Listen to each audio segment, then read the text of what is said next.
Bom dia, boa tarde, boa noite. Para você que não me conhece, eu sou Eduardo Rogério e quero dessa vez trazer para você aqui um estudo rapidinho, muito rápido. Já falei aqui no Diário de Bordo de púlpito, já falei da igreja, enfim, esse é um assunto também que eu quero trazer para você aqui nesse vídeo, que trata-se de altares de adoração. Isso mesmo, altares de adoração, porque muita gente também chama os púlpitos de altares, né? Então eu quero trazer um pouquinho para você sobre este assunto, altares de adoração. Não sai daí não, é depois da vinheta, assunto bem interessante para você.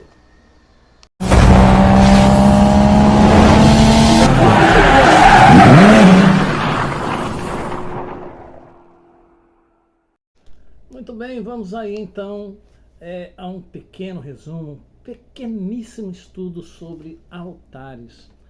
Altares de adoração é o que eu quero trazer para você neste diário de bordo especial aí para você que está sempre presente no canal. A importância dos altares no passado. Na época dos patriarcas, Deus se manifestava nos locais onde levantavam-se altares de pedra e eram oferecidos sacrifícios a Deus, ao Deus Jeová. Era algo normal entre eles. Sempre que tinham algo a agradecer ou algo a ser buscado, por exemplo, eles queriam pedir algo para Deus, era erigido um altar, era construído um altar. Eles iam agradecer algo que Deus tivesse feito, algo que Deus tinha feito, eles levantavam ali um altar. Na verdade, o mesmo acontecia com os que serviam aos deuses pagãos. Nos altares levantados, os espíritos territoriais se manifestavam e através destes altares deixavam seus pontos de contato e assim poderiam controlar determinada região. Lembra da passagem dos profetas de Baal? Lembra? Conta o profeta Elias? Pois bem, era desse jeito. Eles também faziam altares para os seus ídolos. Ou seja, aquele povo pagão também construía altares. E ao estudarmos a história de Israel, nós percebemos que no início estes altares eram feitos de pedra, até chegar à época dos reis. No reinado de Davi, Deus colocou no coração dele o desejo de construir um santuário, um templo. E ele preparou Salomão, seu filho, para tornar esse desejo em realidade. Os homens daquela época eram fervorosos adoradores. Eles sabiam que sua adoração tocava o coração de Deus e ele vinha e se manifestava ali naqueles altares. E quando isto acontecia, a presença de Deus era algo assim tão real e muitas vezes com manifestações físicas através de anjos, fogo, terremoto ou som de trombeta. Deus estabeleceu, óbvio, naquela época, princípios para a construção dos altares de pedra. Não é como hoje, em que uma igreja constrói um altar mais alto, outro mais baixo, outro mais largo, outro mais estreito, com iluminação, com acústica, com um monte de coisas. Não. Nós lemos lá em Êxodo 20, 25 e 26, se me fizeres, presta bem atenção, se me fizeres um altar de pedra, não o farás de pedra lavrada. Se sobre ele levantares o teu buril, profaná-lo-ás. Não subirás também por degraus ao meu altar, para que a tua nudez não seja descoberta diante deles. Ou seja, Naquele tempo, eles andavam com uma espécie de vestido, de pantalona, né? Então, Deus também instruiu para que não tivesse degraus ali naquele altar, para que quando eles subissem, não mostrassem suas partes íntimas para aqueles que estavam abaixo. E aí, Deus, então, prometeu manifestar-se no lugar onde houvesse um altar. Por isso, era necessário seguir os seus princípios para edificá-los. Ou seja, era necessário seguir todas as instruções de Deus para edificar um altar. Primeiro, para que Deus aceitasse a oferta, o altar não podia ser profanado. As pedras não poderiam ser cortadas com ferramentas. E isso significa que Deus queria uma adoração natural, nada artificial. Coreografado? Não. Tudo espontâneo, partindo de um coração sincero. Ou seja, Deus queria que empilhasse as pedras, que tivesse zelo, que tivesse capricho, que tivesse, como é que eu posso falar? Uma ideia própria, um gosto próprio ao edificar um altar. Segundo lugar, não podiam mostrar sua nudez. No altar do Senhor tem que haver santidade. Infelizmente, hoje, nos altares de Deus, muitas vezes, há pessoas que não cuidam, né? E trazem contaminação ao altar com o uso de roupas sem pudor e vida de pecado, pensando que assim irão agradar a Deus. Esta, então, é a diferença dos altares de Satanás, que contém toda sorte de impurezas, imundícias e perversão. Mas Deus é santo e exige santidade na sua presença. O lugar do altar. Bom, no princípio a revelação mostrava que no lugar onde era erigido um altar era exatamente onde Deus se manifestava, onde falava com eles, e o próprio lugar se transformava num lugar sagrado. Veja o exemplo disso lá em Jacó, em Gênesis 35, 9, do 9 ao 15. Você encontra também na palavra de Deus lugares específicos onde o próprio Deus escolheu se manifestar. Se não, vejamos. Êxodo 19, 18. Monte Sinai. Foi um altar? Foi especial? O lugar da lei onde Moisés teve sua experiência com Deus e falou com Deus? Sim, uma espécie de altar.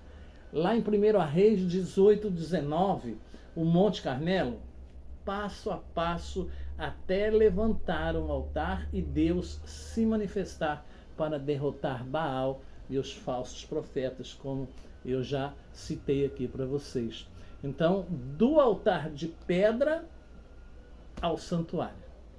Em Gênesis 22, do 1 ao 14, Deus escolheu um lugar que no futuro se converteria num templo, um santuário, profeticamente já mostrando Jesus e nós.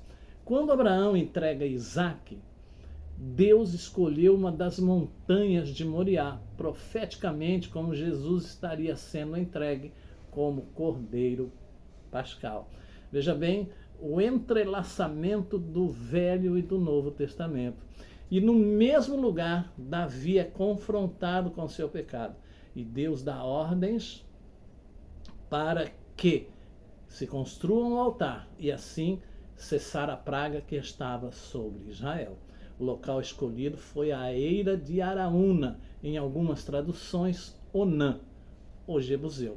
Veja essa história em 1 Crônicas, capítulo 21, do versículo 14 ao versículo 30, e no capítulo 22, do versículo 1 ao versículo 6. E em 2 Crônicas, capítulo 3, versículo 1. E também em 2 Crônicas, capítulo 7, versículos 1, 2 e 12.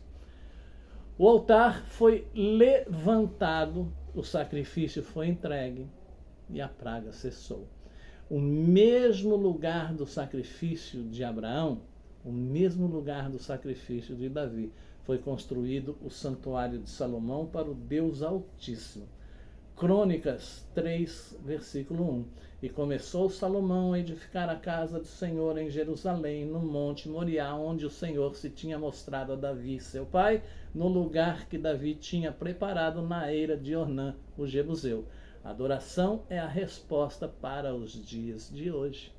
Quando Jesus veio como cordeiro, ele foi sacrificado no altar do Gólgota e derramou seu sangue como libação pelos nossos pecados.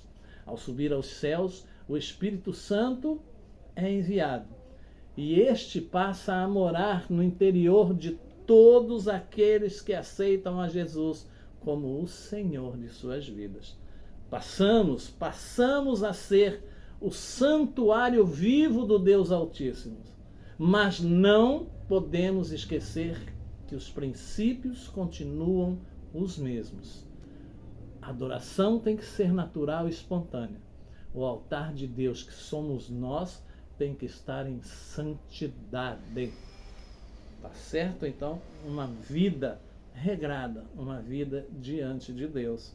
Meu irmão, então, é hora, depois de todas essas palavras, depois de todos esses exemplos, é hora de pararmos com adoração a templos, salões, galpões que são alugados ou comprados, e as pessoas começam a dizer que aquele lugar é santo, que aquele lugar é isso, que aquele lugar é aquilo.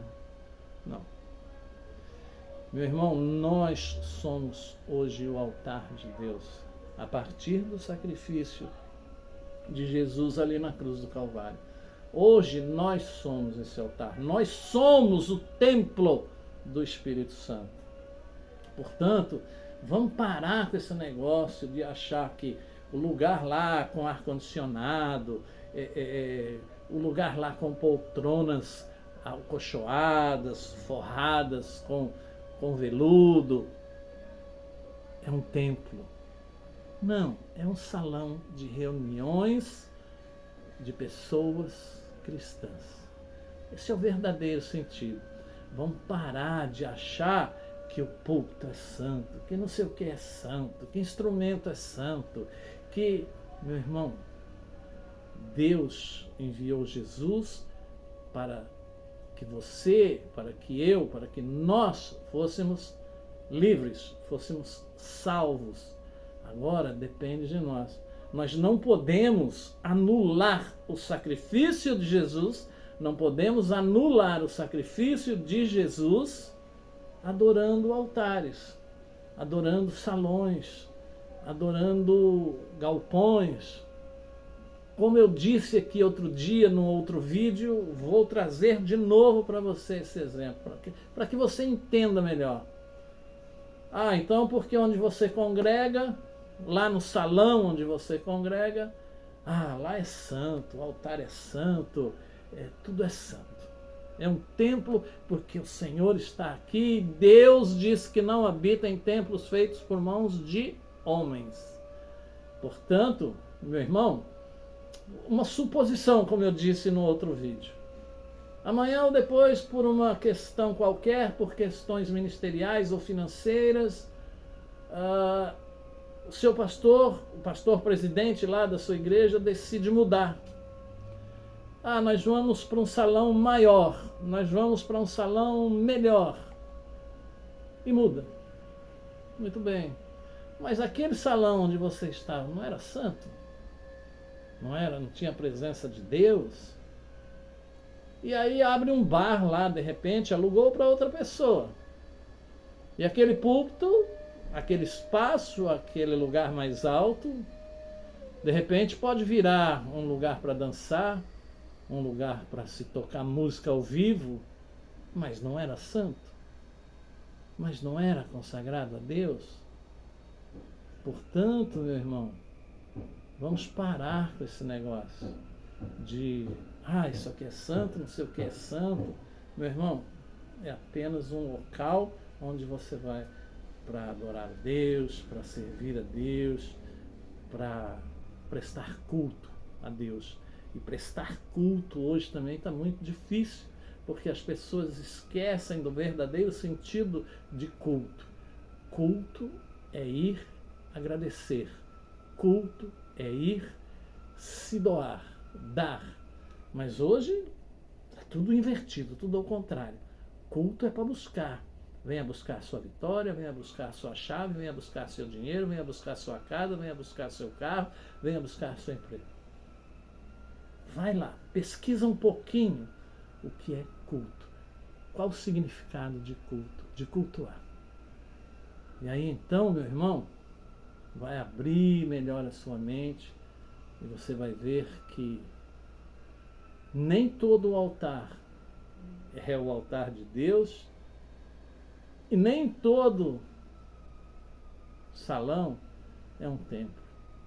E nem todo templo é um salão e assim por diante. Mas eu espero que você tenha entendido. Eu espero que você goste desse vídeo. Se você gostar, deixa aí o seu like, compartilha e deixa aí o seu comentário, seja ele qual for. Deixa aí a sua opinião e que Deus te abençoe. E até a próxima página do Diário de Bordo, querendo Deus.